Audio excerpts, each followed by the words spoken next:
Mic on and hooked to me. Okay. Hi, this is Joe. I want to make a video for you guys, and I think I'm going to be okay with the ideas and everything, and I think I can keep it to a reasonable enough amount of time that it would be something that I could feel okay about asking you to sit through. And I can't, and it's not only exactly please understand me kind of a thing. But I want to tell you some things that I've discovered that almost no one knows and understands, and it makes for the rights of men and righteousness to be so easy when you drop off some things that are wrong and wrongiest from your views and from what you've been taught by wicked slave masters, basically.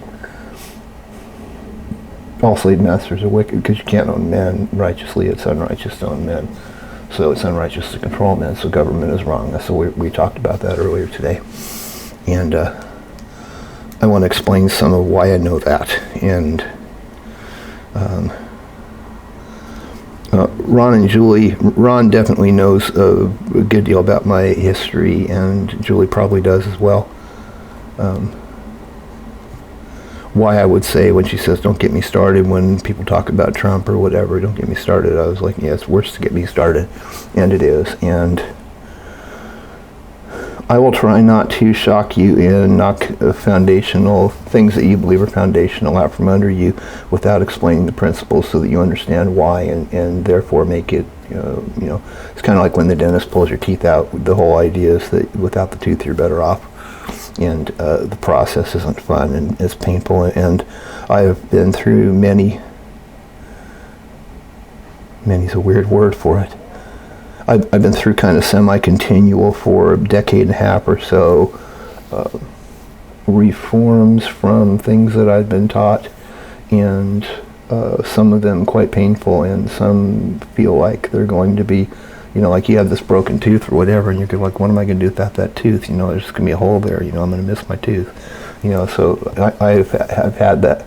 Well, it's kind of a strange analogy for me to use since they took all my teeth out with my stem cell transplant. So if you're wondering if there are any in there that aren't, Ron will remember that, and he probably wouldn't know this to this detail, but I'm about a little bit less than a month away from my 40th anniversary of my born-again experience when I was 21, 1979.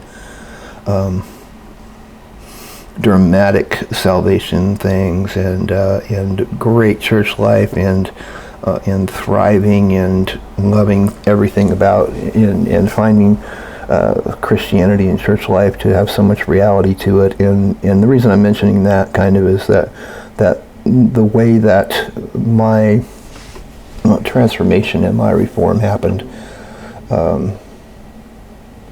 it was somewhat in answer to having been taught and believed, and even taught myself some of the things about false authority ideas in church and in Christian worldview of government, and I've become possibly the best expert maybe that's ever lived on righteousness and things about authority and realities concerning those things, at least definitely definitely in a Christian worldview reform way, but also in a what you might call a secular way. Jefferson and Payne and those guys, I named my guy Tom Payne, but it's just because he's my servant, kind of. It's like they're kind of sissies, actually. And so what I'm kind of doing is giving you a little bit of disclaimer and warning that I'm going to remove things that you believe when I talk all of the time. And I can't not do it hardly. That was not a very good sentence. Yesterday, Kyle was over, David's best friend, and he's in the government kind of, and they wanted to talk Democrats and Republicans and everything, and I was in the kitchen heating up my refried beans for my supplementary dinner, and I popped off a couple of little things here and there, and once again, so aware that I don't have permission to hammer people and have conversations with them and disrupt their blissful ignorance or whatever. It's like, that whole Matrix thing, these people aren't ready to be unplugged, and I can't talk to them very well. I try to do what I can that isn't too obtrusive, but then no one actually says, Joe, you're different than everybody. Why don't you believe that? Why do you believe that? Or why don't you believe this? Why is your Christianity? Well, what it is why does your Christianity reject everything about slavery, which is really not that convenient, because Christianity is mostly arranged around the idea of we're your slave masters and God's your slave master, and therefore he made us overseers over you, and get used to being a slave, and none of that's real. It's not a real view of God, so it's a very difficult thing.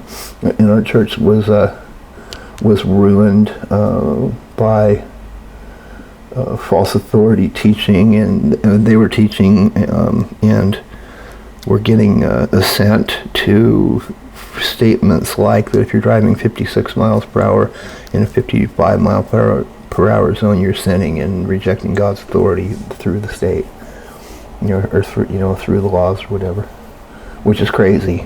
If you've never been around authoritarian twisted Christianity, you might not even have thought that something like that was possible.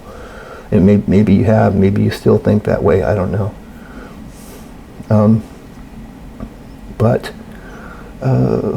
2005 probably, I recognized and got a clear revelation and understanding that God is just, and that God measures men of equal value and doesn't favor one over the other, which is crazy for Christianity, because Jewish mythology and not mysticism, but mythology and Christian mythology show God as being the one who is on our side and favors us, and therefore disfavors everyone else and is going to conquer everybody else, make us great. We're going to be the empire, and some of that came from that Rome was destroying Israel, people in Israel during the time when the writings that come to be the New Testament were coming out of there. Much of it was in reaction to and was in contemporary with a time when Rome had come, or was going to be coming. Jesus said, within this generation you'll see this, and not a stone will be left on top of another. And Rome slaughtered and starved hundreds of thousands of people and basically killed everybody in the area of Jerusalem. So that drove a lot of theology about how if God is going to be real, then God's going to have to destroy Rome, and therefore we're going to have an emperor that comes from heaven and can't be killed, and can even kill people with the word of his mouth, and he's going to someday in Jerusalem or whatever is going to be this apocalyptic thing, and everybody's going to be we're going to be special, and everybody else is going to be servants to us, and wrong ideas all along. And so I, as a apostolically talented and thriving on such things and obsessed with such things to the place where people wondered why all I ever did was this, I went after understanding righteousness, and that equals and equated to understanding the rights of men. And by 2014 I'd finished writing my book, and I've talked with Ron just a little bit about what problems I have with publishing my book, because some of the basis of how I structured it was based in showing the idea of God owning men, and therefore submitting to God's ownership of men was what true authority kind of was, and that, I guess you'd say, not really in those words. It sounds worse when I say it that way. But I can't publish the book now because I don't believe God acts as owner. And I mentioned a few minutes ago, the idea of Lord, what I'd like to ask people now, anybody who is up to it, what Jesus is Lord, what do you mean Lord? And when you start thinking about what it means to be Lord, then you might have to start thinking about whether that's a righteous thing to expect. And just because Paul expected it and said that he was a slave to God and his life was over and that God was his slave master, doesn't mean that everybody else is going to be enslaved to God unless they all believe his idea and they go for that. And I don't believe that God controls men ever, not even for a moment. And it's not necessarily just a deist thing where God is watching us from a distance, but I just don't think it's right for a living soul, a being whose nature is to have a mind of his own, emotions of his own, a will of his own, and property of his own, and to own the property that he has in his hand or in his pocket or in his house, or to even own his house, or to own his life and his sovereignty or his liberty, his soul, to own and control and decide for himself. That stuff is natural and is from creation. Jefferson is right. He saw equality because he realized if you go back past when equality started, you'd find equality in men because at their nature there's no difference between them. And it's important to take a moment to stop and maybe think about and notice that what we have and what we do and our capabilities and our lacks of all of those things are unequal, and everybody's, any two you compare to, those will be different. They'll have and be able to do and succeed at or fail at things differently, all of it. So none of that stuff is equal, but in that their nature is a living soul that has as its basis the control and deciding of the ways and the choices of that being throughout their lifetime, and is the mechanism for living that life in a way that that one would hope is valuable, but everybody values the things they value, and it's okay that they do. But the thing is that you can't force men unless they're harming. You can't just decide to force them because that's controlling them. And before I go too far from that, let me actually say that the main thing that will help you if you'll really pay attention to this, I think one of the things that's different about me and my approach to righteousness and the rights of men and liberty and justice is that men's lives are their own and their property. And what property means, it means that you have an exclusive right to control something, which means that you exclude other people. You're able to rightly exclude, because of property rights, other people's influence over things that you have property control of. It's not their property, it's yours, so that you exclude their use of it. Like David's car is down there in the driveway, people across the street don't come and take it because the property aspect of that excludes them coming and taking control of it. And certainly doing it by fraud or force is going to be wrong. And when you understand that your life and your liberty and everybody's life and liberty, no matter where they are and who draws lines on the ground or on the map or who lays claim to being a slave master over them or trades in those slaves. I might just talk about Ellis Island after getting triggered earlier about it. Just because that stuff is there does not mean that that's the nature of how things really are. And things that are constructed by men, fabrications, they're really a lot of things that we have believed in and been told to trust in and expected would have to do with us and would be the things that that bear on us. Those things are fictions. They're things that men created. Responsibilities, and I hope you can hear me. I got to get this off, it's too long.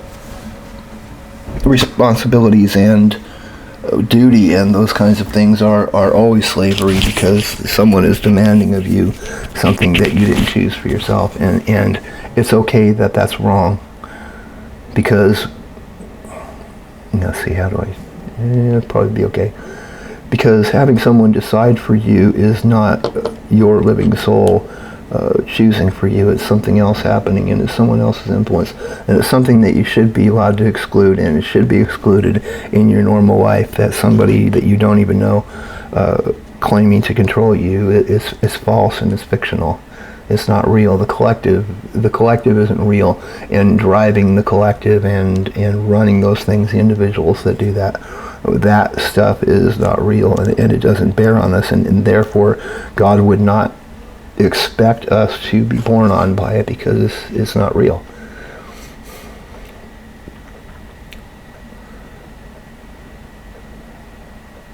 Before I leave talking about God, I'll just really quickly say, if you want to understand God and you're confused about things that people say about God, then they give a personification of a devil, an adversary, or an accuser, an adversary, a being who is supposed to be juxtaposed against God, and that being is kind of shown to be in the mythology of it. Mythology just meaning the story of something invisible that's not really that provable.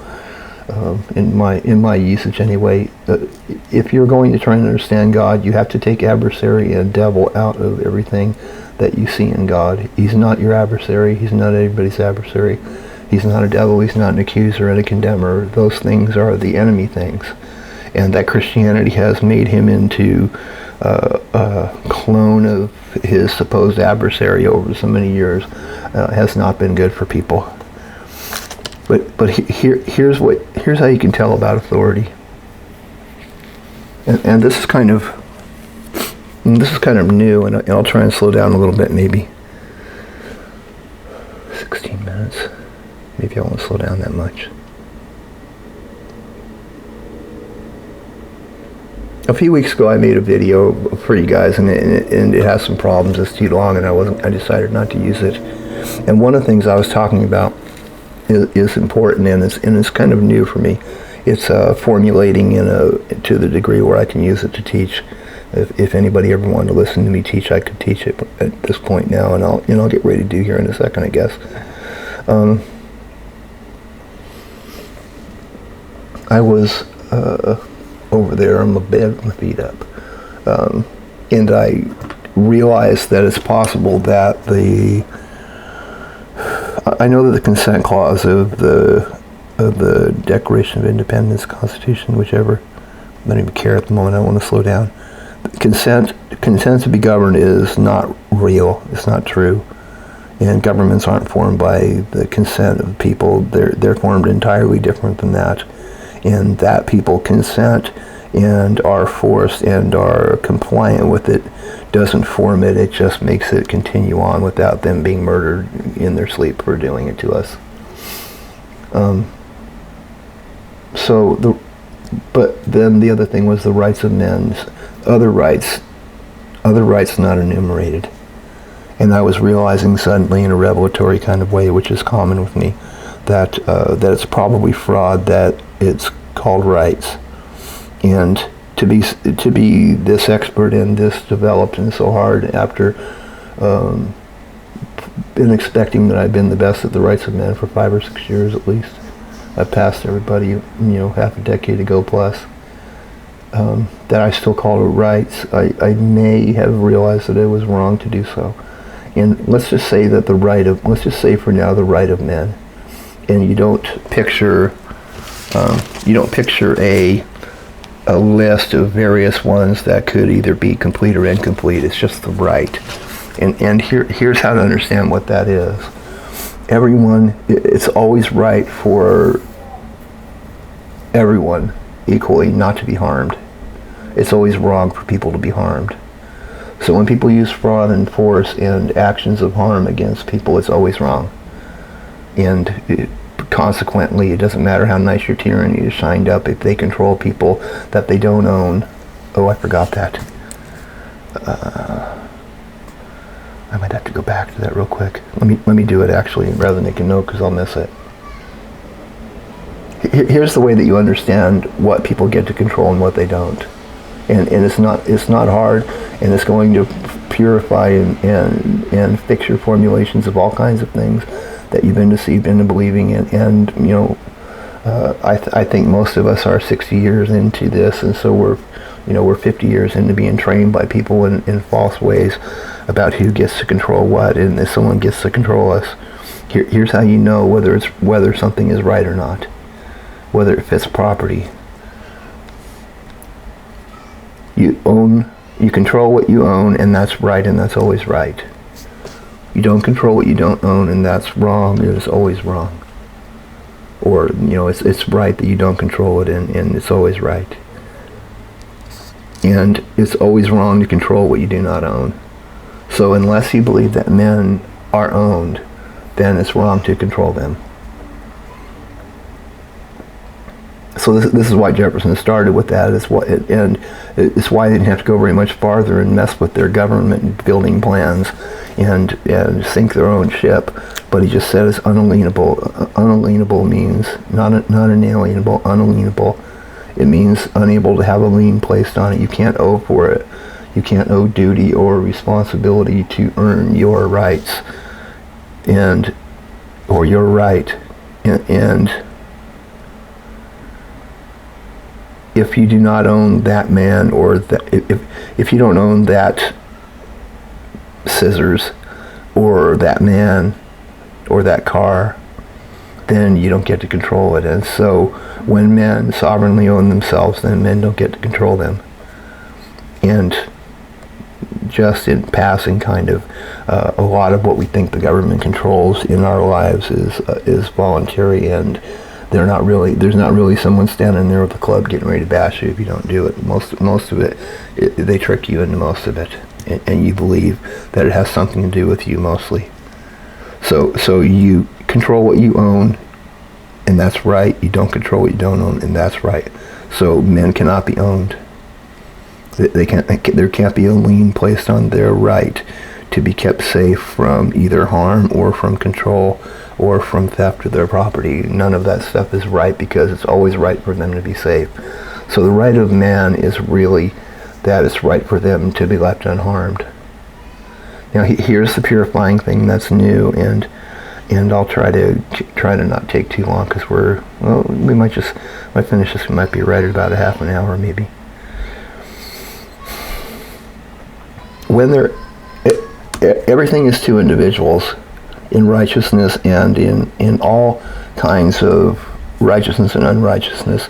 The actions that happen between men happen between two individual men. A collective never does anything. A member of someone who counts himself a member of that collective might take actions in they think in the name of or for that collective or for that ruler, but that they still take that action.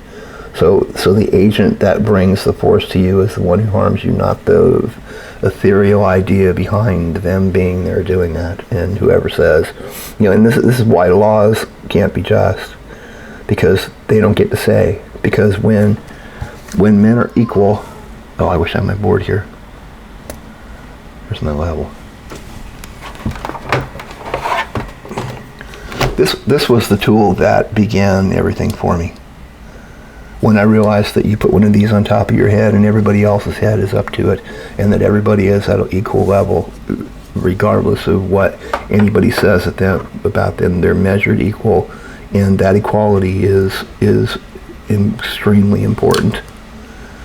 But it's based in that men are not the product of the things that are done by men after their life starts or after life started.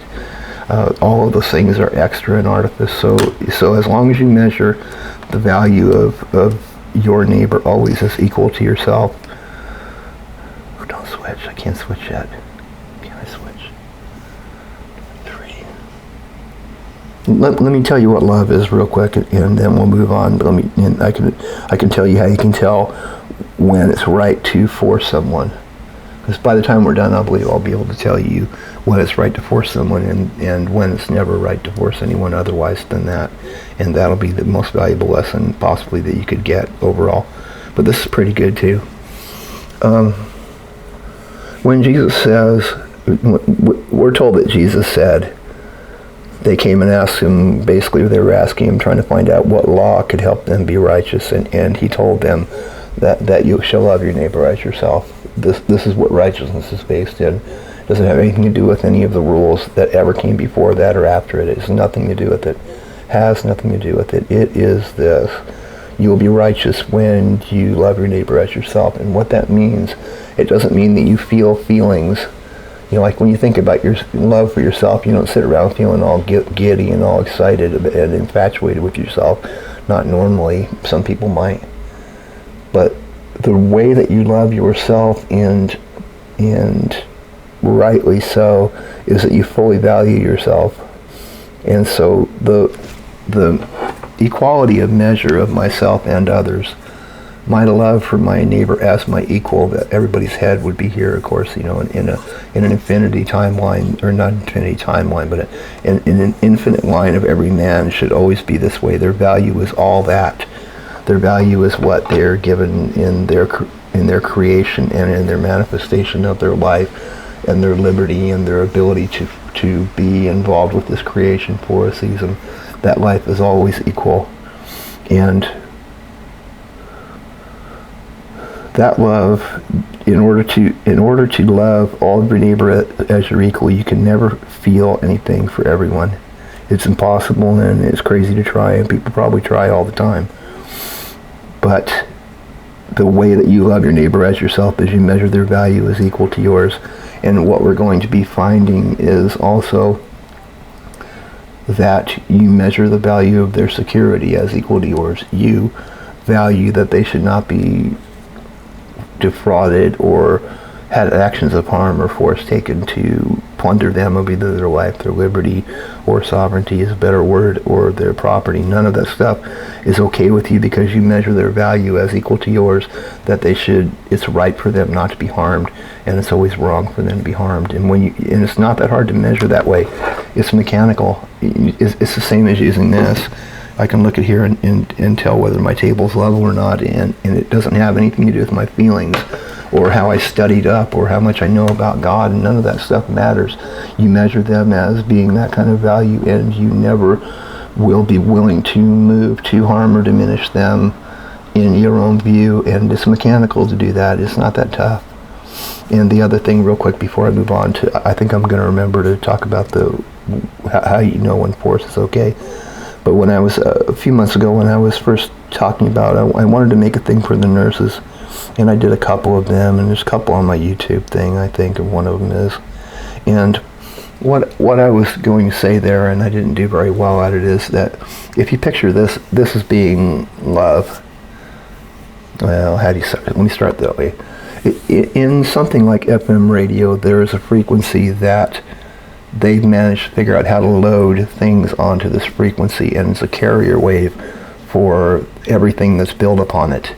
And in that way, love is like that carrier wave. It's the foundation and the holding spot for the full esteem of the value of the subject of your love, and your full valuing of them makes everything else that is built on that in relationship or even in feelings or whatever. It all can rest on that. And so the feelings in the relationship aren't really the love particularly, but the love is the valuation of the other.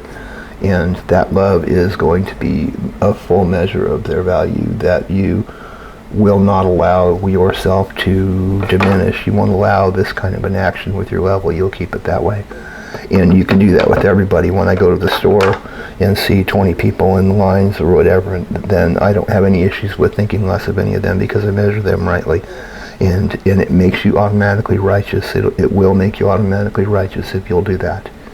And it won't matter particularly whether you're religious. Any of your religious views won't matter at all. I'm sorry I said particular. I didn't mean take some of the spin off that curveball. It's not a curveball, it's a fastball. You will not harm and take unrighteous actions when you measure the value of the other individual who you are considering as to be full, and you don't diminish their value in your view, and therefore take any control of them. And you also don't sanction that some other asshole who says they're special gets to do that, because they don't get to do that. And so voting's unrighteous. Sorry. This is why I can't talk to people. Okay, but now here's how you tell when force is right. When one of these guys has looked at his neighbor and has measured him as being less valued than himself and has moved to take some kind of force or fraud to harm him, that force that he brings triggers the rightness of a defensive and rights restoring force that he chose. This guy chooses to do something to him, and when he does, it's right for people to get between them. It's right for this guy to defend. It's right for others to team up and defend, and it's right in that case for this one to receive the force that it takes to stop his harm and to set things right. If he stole money, the force to get the money back from him to give it to whose it was is right because of property and because it's right for them not to be harmed. And it's not because any of these guys on this side are special. It's because this guy has triggered the righteousness, the rightness of force being brought to stop him and to fix what he's done. And that kind of force is always right. Now, what other kind of force is right? When this guy hasn't harmed anyone, when he's harmless, and then there's these other people over here that want to bring force to him. Where does the justification for the force that what we just talked about hasn't come about?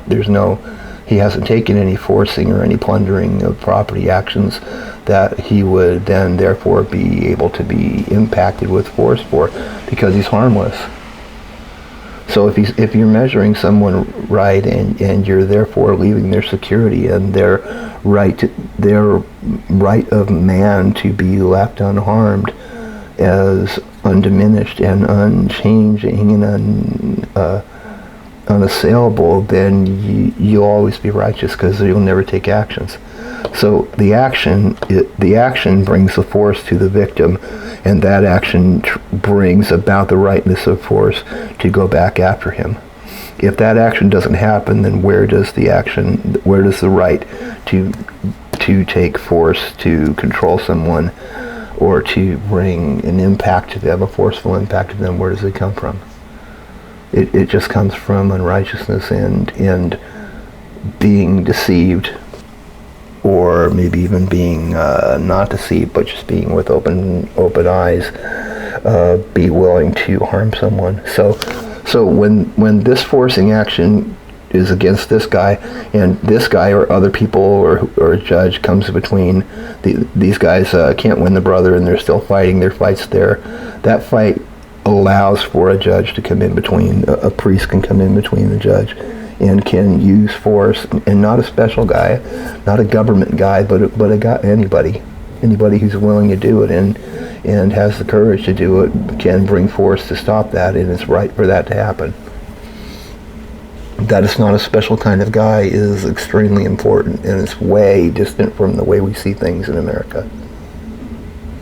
We think judges are government, and they're not. If judges are government, they're wicked every time, because they're going to bring the force of somebody else who's saying how you have to do things and can't do things when it was none of their business to control you anyway, because you can't bring force to the guy who's innocent.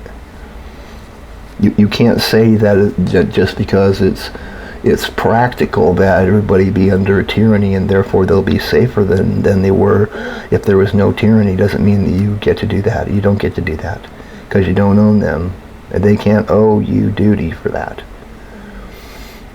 33. I think we're close to the end of my episode. I can probably upload another quick video if I need to, but I like the way it came out.